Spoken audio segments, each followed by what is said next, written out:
Abra sua Bíblia comigo em 2 Reis. 2 Reis, capítulo 18.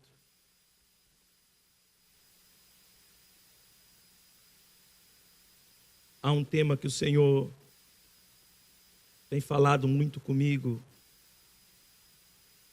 E o tema que o Senhor quer falar aos nossos corações nessa manhã é: valorize o que você tem. Você sabia que você tem algo de valor? Algumas pessoas que às vezes cantam canções, mas não entendem o que estão cantando. É o que eu falava com os levitas aqui nessa manhã. Há um hino antigo que diz, do Armando Filho: quero que valorize o que você tem. Você é um ser, você é alguém tão importante para Deus. E aí ele continua cantando: eu venho falar do valor que você tem.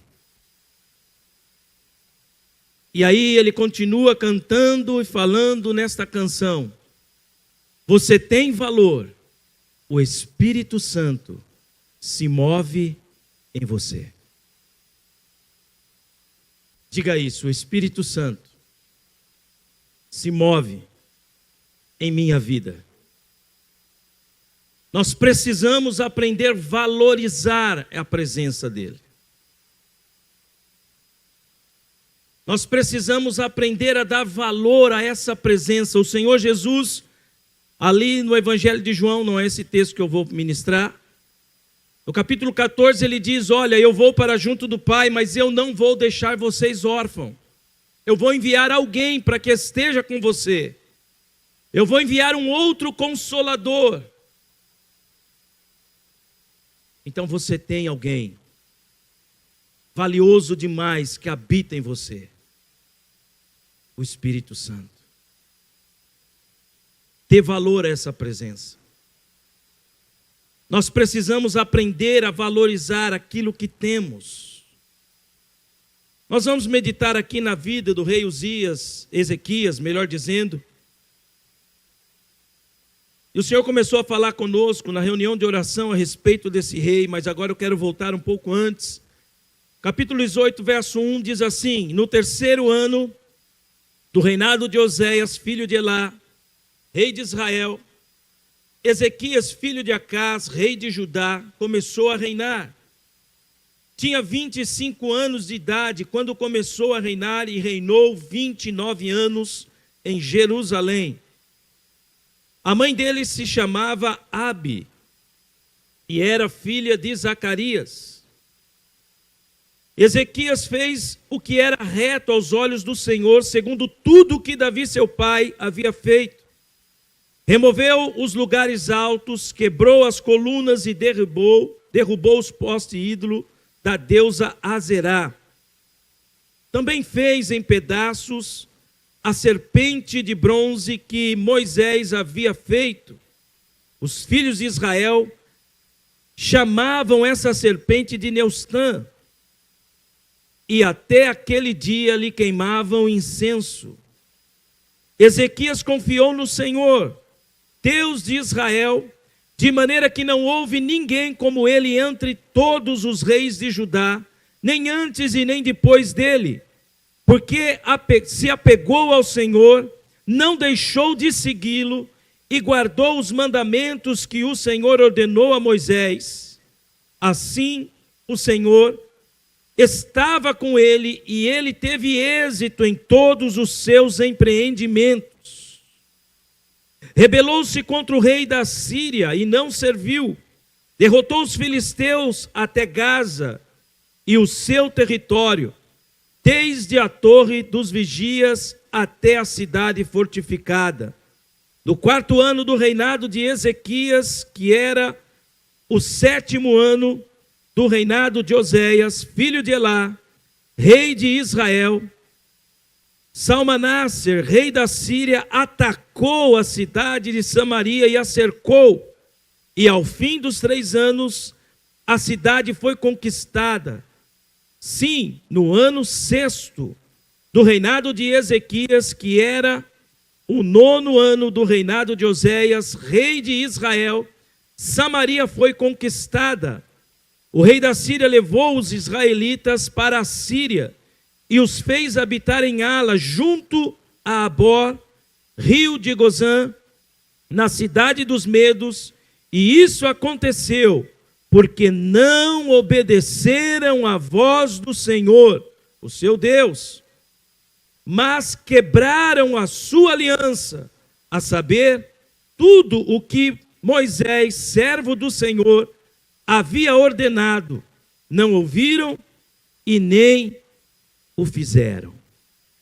Veja, amados, a Bíblia nos fala aqui do reinado do rei Ezequias, um homem que a Bíblia descreve que ele começa o seu reinado, com 25 anos de idade, e ele reina durante um longo período. A Bíblia diz que durante 29 anos durou o reinado desse rei. E a Bíblia diz, querido, aqui, que ele estabelece um reinado aonde agora o povo que outrora estava servindo e adorando outros deuses, agora Ezequias assume o trono de Judá, e o propósito central de Ezequias era conduzir o povo à presença de Deus novamente, trazer o povo de volta a buscar a Deus. A Bíblia diz, querido, que ele busca fazer, no verso 3, aquilo que era reto diante dos olhos do Senhor. A vida desse rei, querido, agora está diante de um cenário onde o seu coração, a sua alma, a sua vida, ela não se volta para a idolatria cujo povo estava, mas para o Deus vivo e verdadeiro. Um rei que busca fazer aquilo que é correto aos olhos de Deus, um rei que busca destruir os altares da idolatria, um rei que busca acabar com um período idólatra, destruindo a estátua de bronze da serpente, a qual Moisés havia levantado, a chamada serpente Neustã, um pedaço de bronze, que o povo buscava inclinar, e a Bíblia diz aqui que o povo até aquele dia, no verso 4, se não me falha a memória, eu acho que é no 4 mesmo, deixa eu ver, 4, que o povo até aquele dia buscava queimar incenso, ou seja, o povo ainda continuava adorando aquela imagem, aquela deusa. E Ezequias, querido, por conta de todas essas posições, ele nos revela um coração entregue diante de Deus. A Bíblia diz também no verso 5, que Ezequias, ele externa diante do Senhor a sua confiança em Deus. E o que me chama a atenção é que aqui na história do rei Ezequias, a Bíblia diz assim: Ezequias confiou no Senhor, Deus de Israel, de maneira que não houve ninguém como ele entre todos os reis de Judá, nem antes e nem depois dele. Veja, um homem que tinha o seu coração totalmente inclinado a Deus. Uma das coisas que Deus busca em seus filhos, em nós como povo dele nessa terra, é encontrar este coração que se inclina, um coração que se rende, um coração entregue, um coração nas mãos do Senhor. Alguém que de fato, querido, busca tirar de sua vida tudo aquilo que nos aparta de Deus. Ezequias, ele fez isso, ele rompeu com os altares estranhos, de deuses estranhos. A Bíblia diz também, querido, no verso 6, que ele busca se apegar ao Senhor, e não deixou de segui-lo, guardou os seus mandamentos, os mandamentos que o Senhor havia ordenado por Moisés. Não há outro resultado na vida de um filho de Deus que tem um coração inclinado, entregue, que decide de fato romper com tudo aquilo que de fato possa nos apartar da presença do Senhor, a não ser um bom resultado de excelência. A Bíblia diz no verso 7, assim o Senhor estava com ele. Você quer que o Senhor esteja com você, querido? Decida romper com tudo aquilo que rouba o altar do Deus verdadeiro na tua vida. Decida banir da sua vida tudo aquilo que rouba, né, o teu coração inclinado e voltado para Deus. A Bíblia diz que assim o Senhor estava com ele e ele teve bom êxito em todos os seus empreendimentos. Pensa, querido, num resultado a qual Ezequias viveu na sua vida. Alguém que buscava empreender algo e Deus, ele tinha plena convicção, olha, Deus é comigo. O resultado do que eu estou vivendo só se dá por conta de eu estar apegado a esse Deus. Quando vem esse texto ao meu coração, à minha mente, eu imagino Ezequias agarrado a Deus. Ezequias, né, ali abraçado ao Senhor. Estar apegado é justamente isso. É você apegar a algo e não largar jamais. E quando nós vemos, querido, essa primeira parte do reinado de Ezequias, onde nos descreve tudo isso, a Bíblia diz, querido, que Deus era com ele, que Ezequias era um homem temente a Deus, um homem que guardou a presença de Deus, um homem que decidiu de fato romper com todos os deuses estranhos, mas obteve bons resultados. Mas quando nós vamos lendo a história aqui, nós vemos que a partir do versículo 9, a Bíblia diz que no 4º ano do reinado de Ezequias, que era o 7º ano do reinado de Oséias, filho de Elá, rei de Israel, presta atenção nesse nome bonito, olha aí, Salmaneser, rei da Síria, ataca a cidade de Samaria, ele cerca esta cidade, e ao fim dos 3 anos a cidade foi conquistada. E aí começou o quê? Descrever aqui, um período de luta, um período de aflição, um período em que a cidade agora é cercada por um exército inimigo. Sabe, querido, quando nós tomamos decisões na nossa vida, e muitas vezes há quem fale e pregue assim, olha, a partir do momento que você estiver totalmente apegado a Deus, servindo a Deus de todo o coração, de toda a sua alma, você está totalmente isento de ter luta, não vai mais ter aflições, você não vai ter mais problemas nenhum. É aí que é o grande erro. Ezequias, querido, nós acabamos de ver que ele foi um rei temente a Deus. Mas o inimigo se levantou contra ele. Salmaneser, ele cerca ali a cidade. E ele vem com grande luta sobre Ezequias.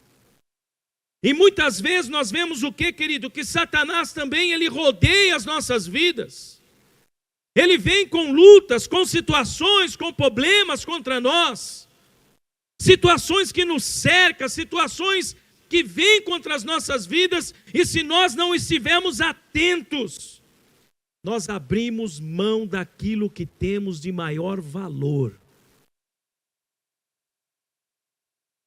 A Bíblia diz que esse cidadão Salmaneser, rei da Síria, ele conquista a cidade no ano 6º do reinado de Ezequias. Eu estou continuando lendo aí, tá? O verso 10. Que era o 9º ano do reinado de Oséias, rei de Israel. E Samaria foi conquistada, verso 11 agora. E o rei da Síria levou os israelitas para a Síria. E os fez habitar em Alas, junto a Abora, ao rio de Gozã, na cidade dos Medos. E isso aconteceu por quê?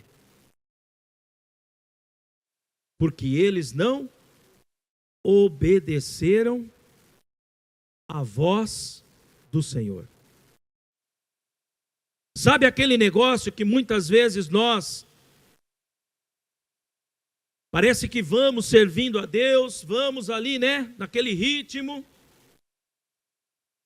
e aí acontece algo e muitas vezes nós falamos, nossa, olha o que aconteceu agora. Queridos, quando eu olho para esse texto, E eu vejo que aconteceu porque não obedeceram à voz do Senhor, o seu Deus, mas quebraram a sua aliança. Eu entendo aqui o seguinte: é aquilo que Provérbios, capítulo 26, 2 diz, né?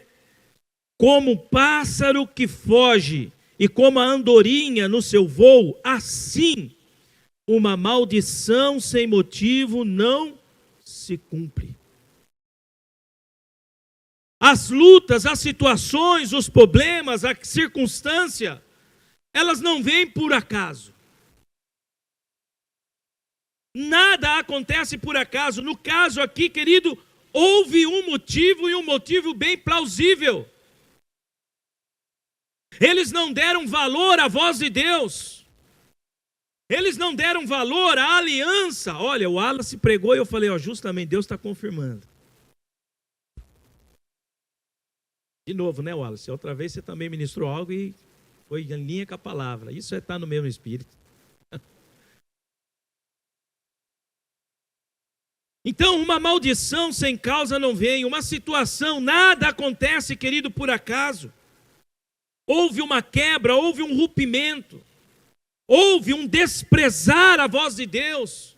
Houve um não buscar ao Senhor. Houve, sabe, querido, né? Olha, Deus, a sua voz não é importante.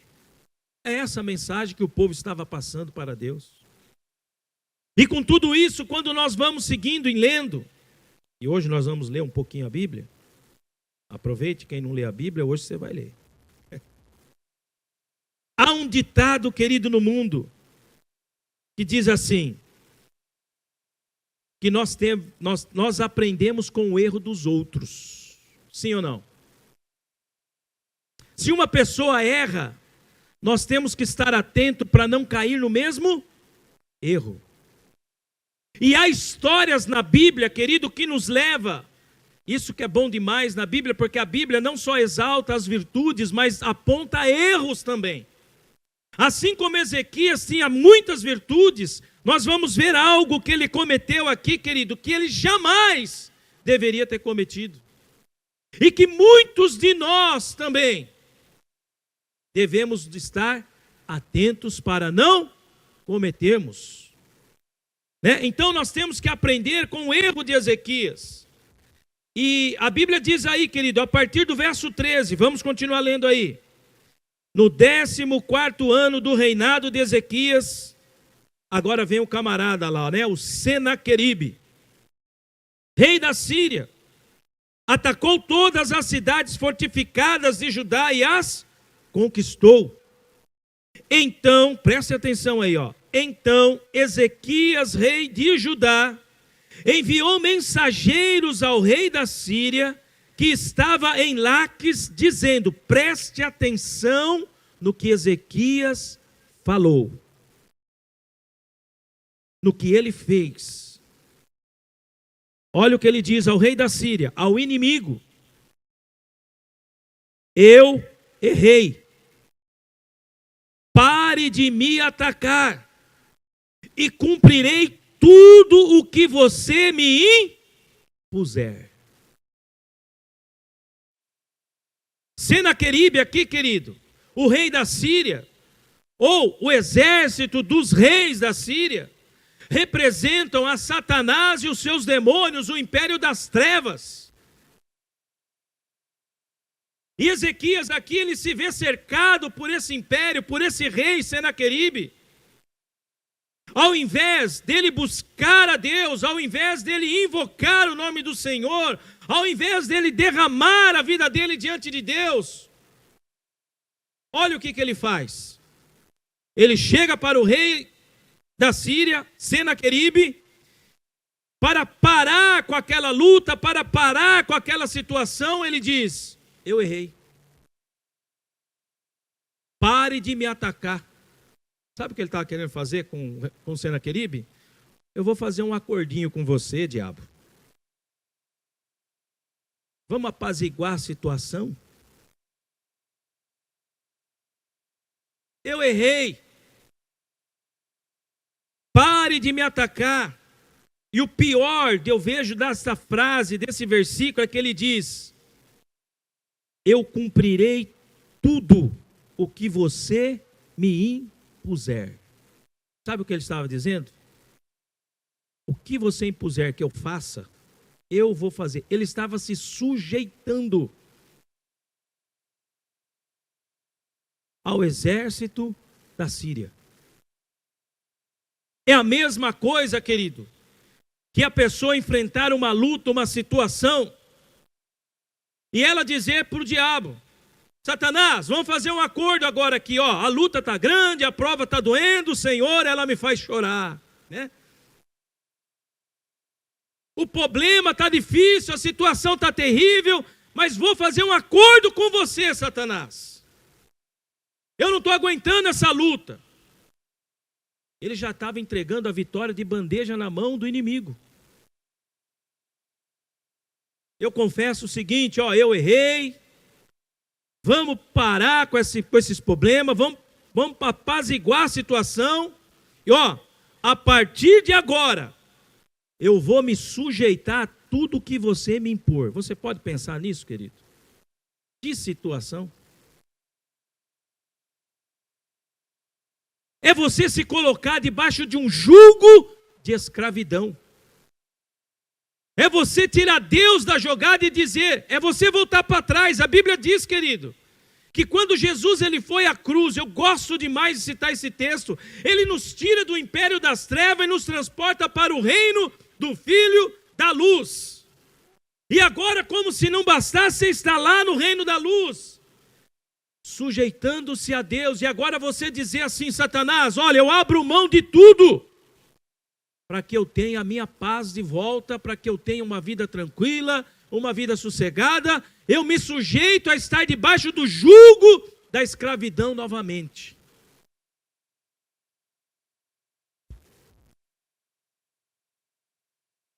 E o que mais me impressiona, o primeiro erro que eu vejo aqui de Ezequias, é que ele não ora, é que ele não busca a Deus, é que ele não consulta ao Senhor, como Wallace falou.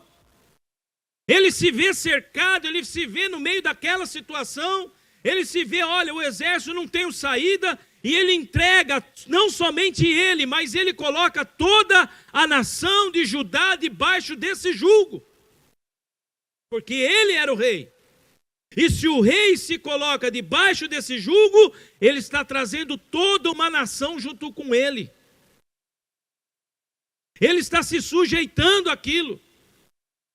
Então, um dos primeiros erros que eu vejo aqui que Ezequias comete é que ele não ora, ele não busca, né? Ele não intercede. E queridos, quando deixamos de orar, nós tomamos decisões por conta própria. Tiramos Deus da jogada e assumimos, né, a situação e dizemos, não, olha, eu vou dar o meu jeito, vai ser do jeito que eu quero. Deus, fica de canto. E com isso nós acabamos cometendo erros que terão sérias consequências. Porque quando nós não oramos, nós não temos direção certa de Deus para aquilo que vamos fazer. Quando não oramos, nós abrimos mão da direção do Espírito Santo sobre a nossa vida. Quando não oramos, nós estamos dizendo para Deus a seguinte mensagem: eu não me importo com o teu conselho, Senhor. Eu vou dar o meu jeito. Eu vou resolver essa situação. É você ser independente de Deus. Para o povo de Deus, a falta de oração é a principal causa de muitos problemas. Sim ou não? Você tem orado? Como está a tua vida de oração? Como está o teu tempo com Deus? Quanto tempo durante o dia você tira para estar na presença do Senhor? diante de situações e de decisões importantes da sua vida? Você tem buscado ouvir o conselho de Deus? Quando você se vê cercado por uma situação, você tem buscado orar ou se lamentar?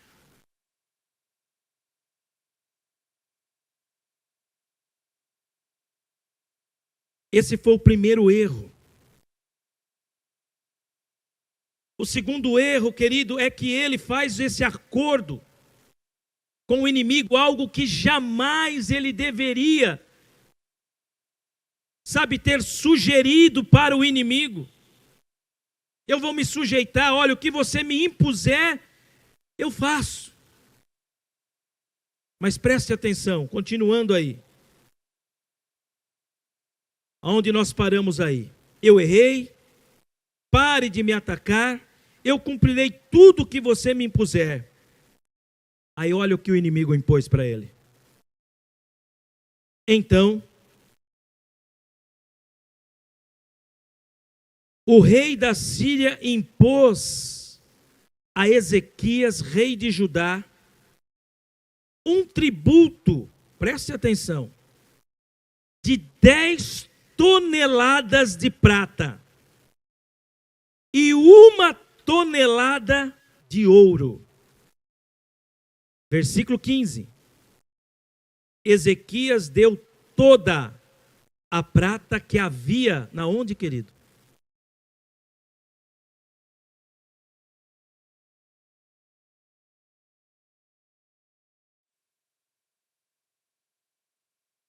Ele dá toda a prata que havia na casa do Senhor e nos tesouros do palácio real. Foi quando... É isso mesmo? Na fita aqui está. Palácio real. Foi quando Ezequias arrancou o ouro que havia nas portas do templo do Senhor, nas ombreiras, o ouro com que ele, o rei de Judá, havia revestido e deu ao rei da Síria. Veja, ele pega, ele se sujeita a pagar o tributo, ele pega a prata, o ouro, aquilo que ele tinha revestido, a casa do Senhor, as portas da casa do Senhor, ele tira e entrega na mão do rei da Síria. A Bíblia é tão gloriosa, que tudo na Bíblia tem um significado. Há uma simbologia. Talvez para muitos aqui, prata e ouro são apenas coisas de valores terreno. Prata e ouro, tá tranquilo. Mas tem algo valor, não tem? Tem um alto valor. O ouro é caro demais.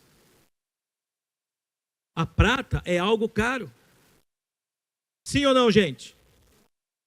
Mas o que tem a ver esse ouro e o que tem a ver essa prata?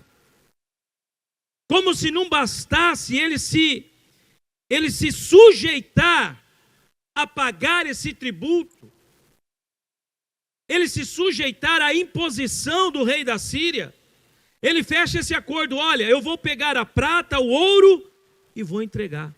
E o inimigo não foi brando com ele não. Eu quero logo 10 toneladas, Fabião.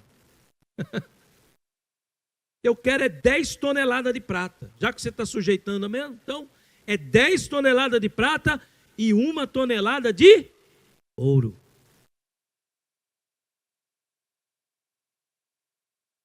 Isso me traz à memória, sabe o quê? Que quando você decide abrir mão e fechar acordo com o diabo, ele arranca tudo que você tem, até o couro. Essa é a grande verdade. Ele vai tirar tudo. Só que prata e ouro está falando de algo valioso, sim ou não, gente?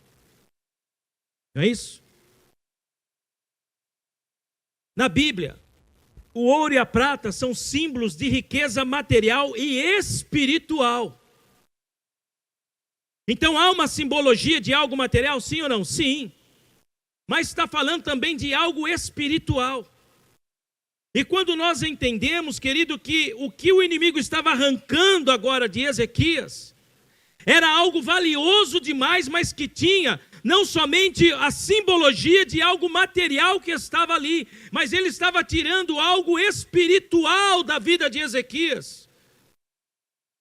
Então veja, Satanás não somente irá tirar aquilo que é material da nossa vida, ele quer tirar aquilo de maior valor espiritual que a igreja e o povo de Deus possui.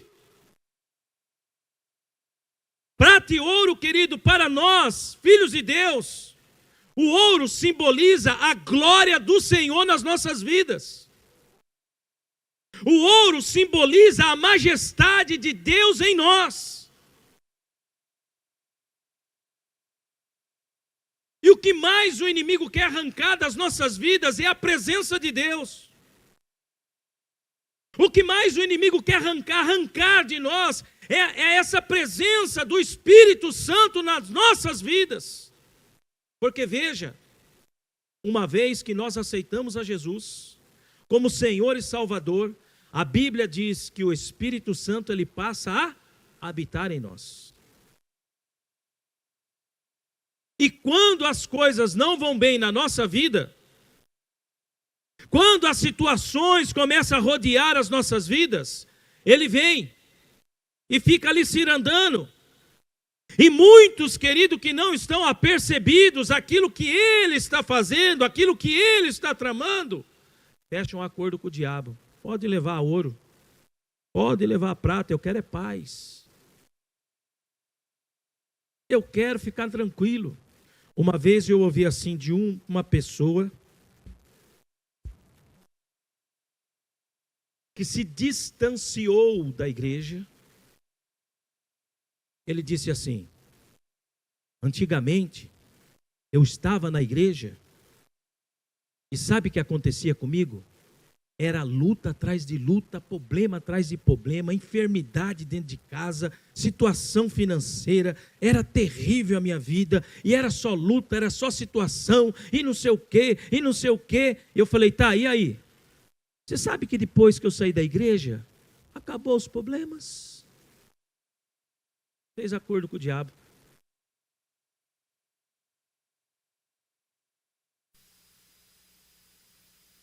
E esse irmão, querido, era um irmão que quando eu me converti, isso há 27 anos atrás, a cada 15 dias nós íamos para o monte junto orar, a noite inteira.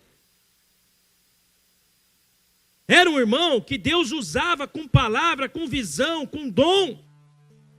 Era um irmão que uma das vezes que nós fomos no monte orar, todos nós prostrados no chão, as folhas secas, tudo acesa, florescente, os troncos da árvore, tudo aceso, florescente, você via. Ele foi lá, me cutucou e falou, Galco, olha isso. E ele pegava a lanterna, ele acendia a lanterna, ficava tudo seco, apagava a lanterna, florescia os troncos de árvore, as folhas secas no chão. Eu fiquei maravilhado com aquilo. E ele apagou a luz e quando nós continuamos orando, ele falou, irmão, você não está vendo, mas eu estou. Se você pudesse ver o anjo do Senhor que eu estou vendo aqui, enquanto nós estamos orando, o Senhor guardando as nossas vidas aqui nessa madrugada no monte. E agora ele se distancia. Agora ele sai da presença de Deus.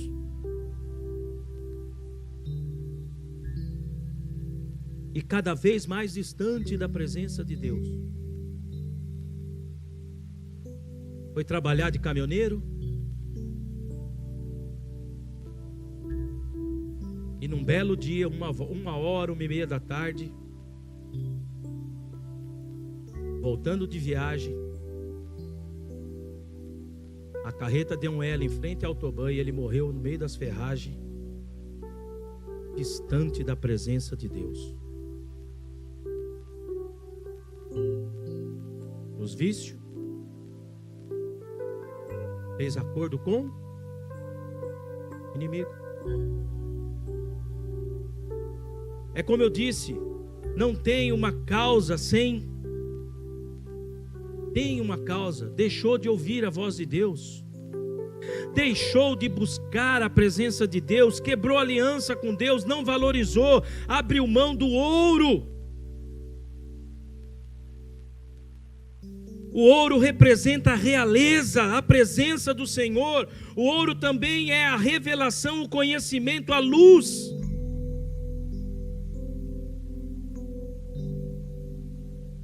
Sobre as nossas vidas. A prata, querido, aqui simboliza a redenção dos filhos de Deus.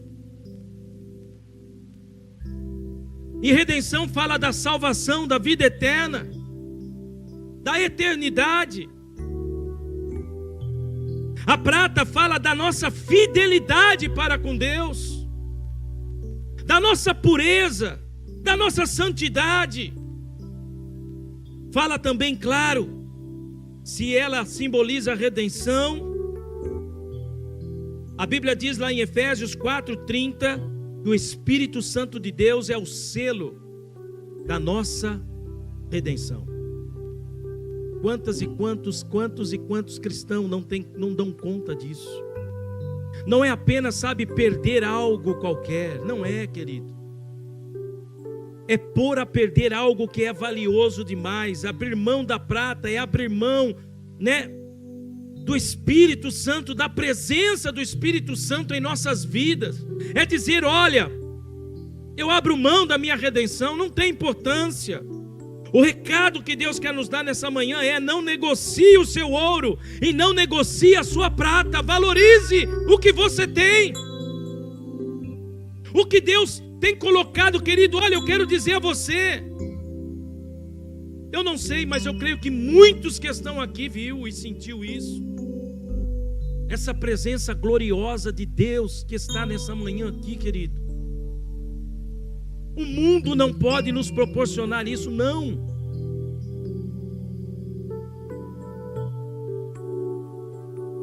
Não há nada que Satanás queira nos oferecer que é associado ao mundo,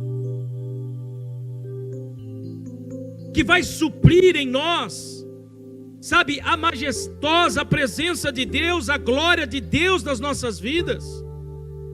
E Ezequias, querido, ele abre mão disso.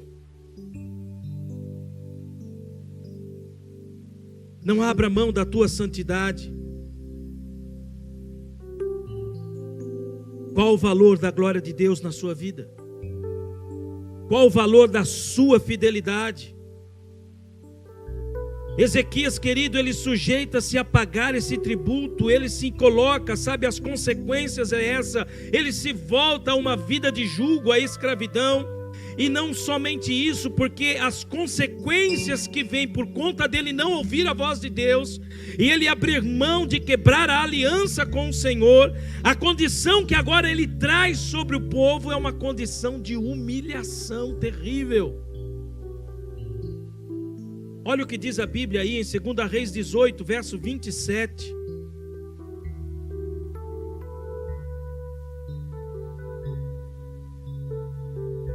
Mas Rabizaque lhes respondeu: você pensa que o meu Senhor me enviou para dizer estas palavras apenas a você e ao seu rei? E aqui ele está falando com Ilquias, com Sebna, com Joá, que eram servos do rei Ezequias. E ele vai em confronto ao povo de Deus. E ele continua dizendo: ele me enviou para falar também aos homens que estão assentados sobre a muralha. E preste atenção o recado que ele traz de humilhação terrível. E que junto com vocês terão de comer o seu próprio excremento e beber a sua própria urina. Olha, vocês abriram mão. Vocês estão abrindo mão do ouro, da prata, de ouvir a voz de Deus, quebrando a aliança. Então olha a situação que vocês vão ser levados. Vocês agora vão se alimentar das suas próprias fezes. Vocês estão sede, vão beber a própria urina.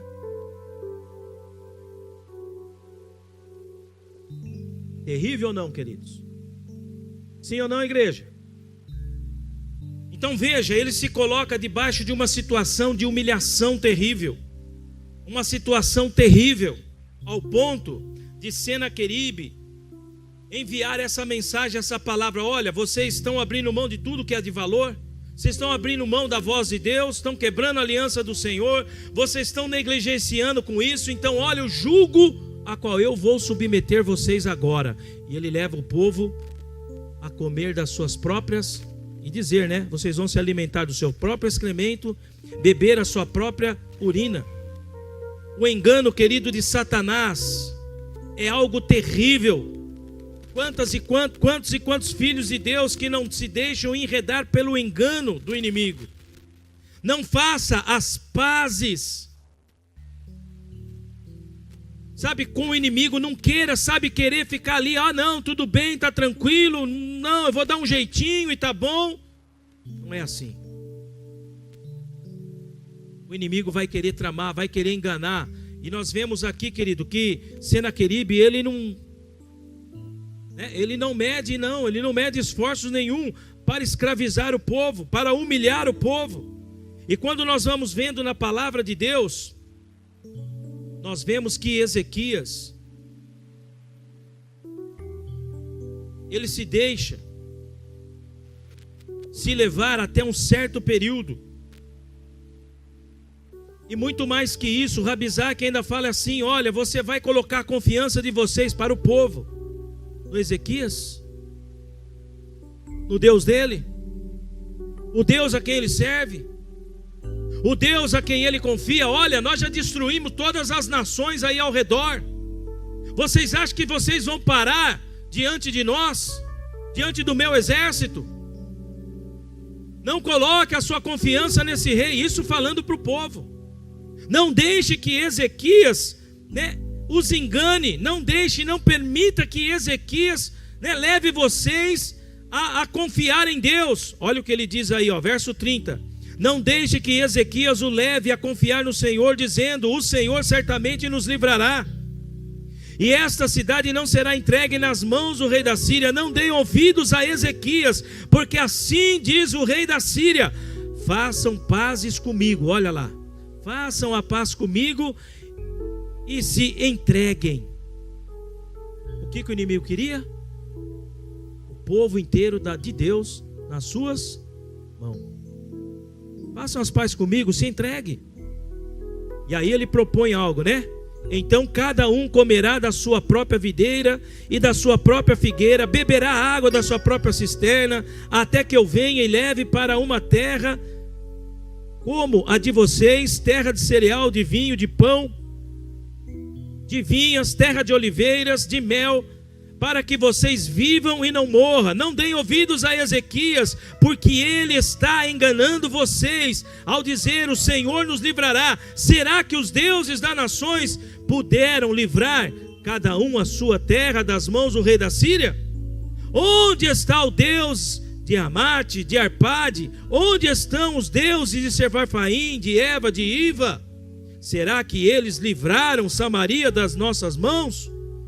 De todos os deuses desse país não foram como os que livraram a sua terra das minhas mãos. Então, como o Senhor poderá livrar Jerusalém das minhas mãos? E olha só a atitude do povo diante disso. O povo ficou o quê, querido? Calado, e não lhe respondeu palavra, porque assim lhe havia ordenado o rei: não lhe respondam. E então Eliaquim, filho de Ilquias, o respondeu, o responsável pelo palácio, e Sebna, o escrivão, e Joá, filho de Asaf, o cronista, voltaram para junto do rei Ezequias, e com suas roupas rasgadas, e lhes contaram o que Rabizak tinha dito. Veja, o inimigo queria fazer o quê? Mantê-los escravizados. E aí volta, Ilquias, Sebna, Joás, Asaf, o cronista, ele se volta para junto do rei com as suas roupas todas rasgadas, sinal de o quê? De humilhação. E no capítulo 19, eu já estou concluindo, Versículo 1 diz: quando o rei Ezequias ouviu isto, o que ele fez? Rasgou as suas roupas, cobriu-se de pano de saco, e agora, depois que ele cometeu todos esses erros, o que ele faz? Ele entra na casa do Senhor, e então mandou que Eliaquim, o responsável pelo palácio, e Sebna, o escrivão, e os anciões sacerdotes, todos vestidos de pano de saco, fossem falar com o profeta Isaías, filho de Amós, e eles lhe disseram: assim diz Ezequias, este dia é dia de angústia, de castigo e de vergonha, como se costuma dizer, chegou a hora da criança nascer, mas a mãe não tem força para dar à luz. É bem possível que o Senhor, o seu Deus, tenha ouvido todas as palavras de Rabizaque, a quem o rei da Síria, o seu senhor, enviou para afrontar o Deus vivo, e repreenda as palavras que ouviu, portanto, ore pelo resto que ficou. E os servos de Ezequias foram falar com Isaías, que lhe disse: digam ao rei o seguinte: assim diz o Senhor, não tenha medo por causa das palavras que você ouviu, com as quais o servo do rei da Síria blasfemaram contra mim. Eis que porei nele um espírito, e ele, ao ouvir certo rumor, voltará para a sua terra, e lá eu farei com que ele seja morto à espada. O que isso nos ensina?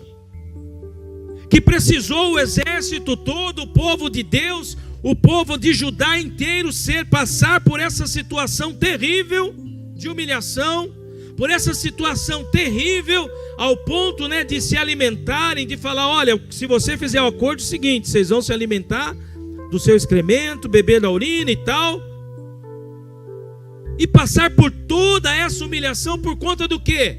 Por conta deles não ouvirem a voz de Deus, deles quebrarem a aliança com Deus, deles não valorizarem o ouro e a prata, a glória, a redenção, a fidelidade a Deus, eles abrirem mão daquilo de valor que eles possuíam, passar por toda essa humilhação que eles passaram, e aqui agora, eles buscarem a Deus, buscarem o profeta Isaías, para que Deus viesse falar com eles. E Deus é assim, querido, Deus sempre irá falar conosco nas horas mais difíceis, mas entenda, se você buscar Deus antes, você pode ser privado de fechar acordo com o inimigo.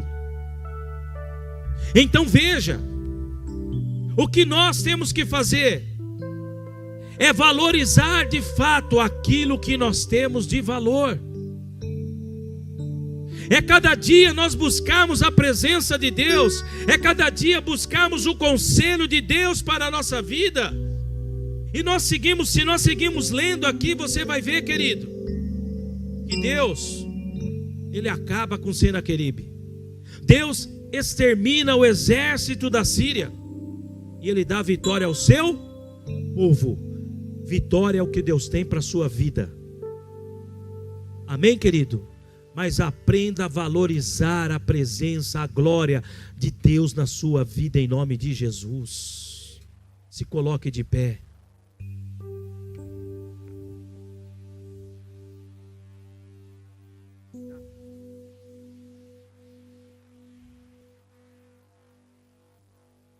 Amém?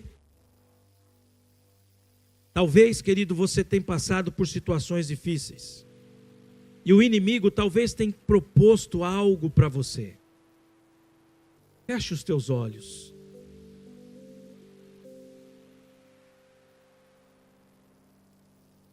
Como nós provamos essa presença tão gloriosa de Deus, que nós jamais venhamos abrir mão dessa presença, dessa glória de Deus nas nossas vidas. Que nós aprendamos a valorizar a nossa aliança com Deus. Que nós aprendamos a valorizar a importância de ouvir a voz de Deus. Ouvir a voz de Deus, querido, É você priorizar a direção de Deus para a sua vida.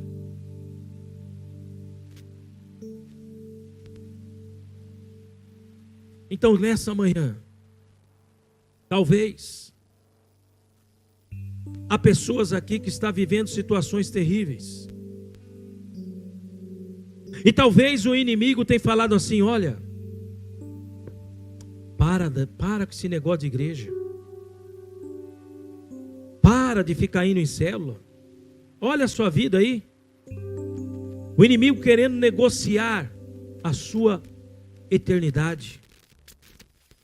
O inimigo querendo afastar você da presença de Deus. Mas saiba, é como eu disse, aprender com os erros dos outros é entender que o que ele vai oferecer é algo terrível. A Bíblia diz lá na parábola do filho pródigo, que ele gasta tudo o que ele tinha. Ele vai para uma terra longínqua, longe da casa do pai, e ali ninguém lhe dava nada. Ele chegou a comer o que, querido? Comida de porcos.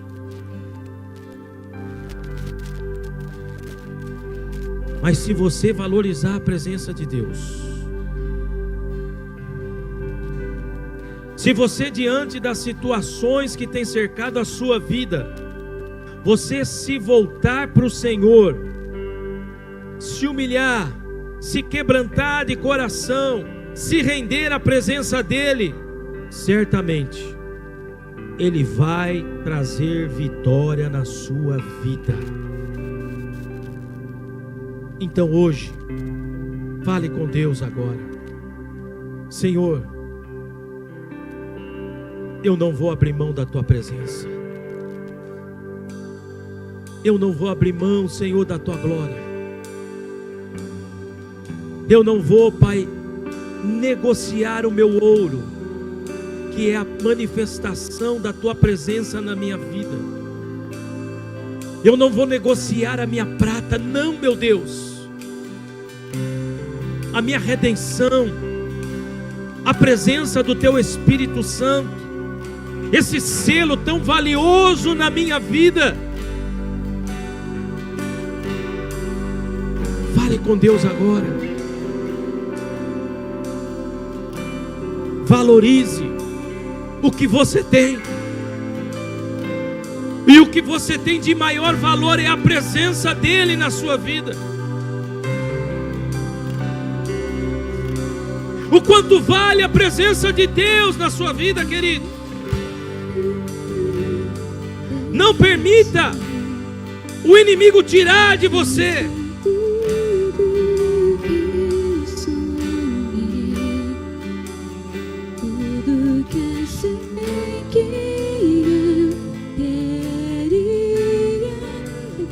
Vai falando com Deus.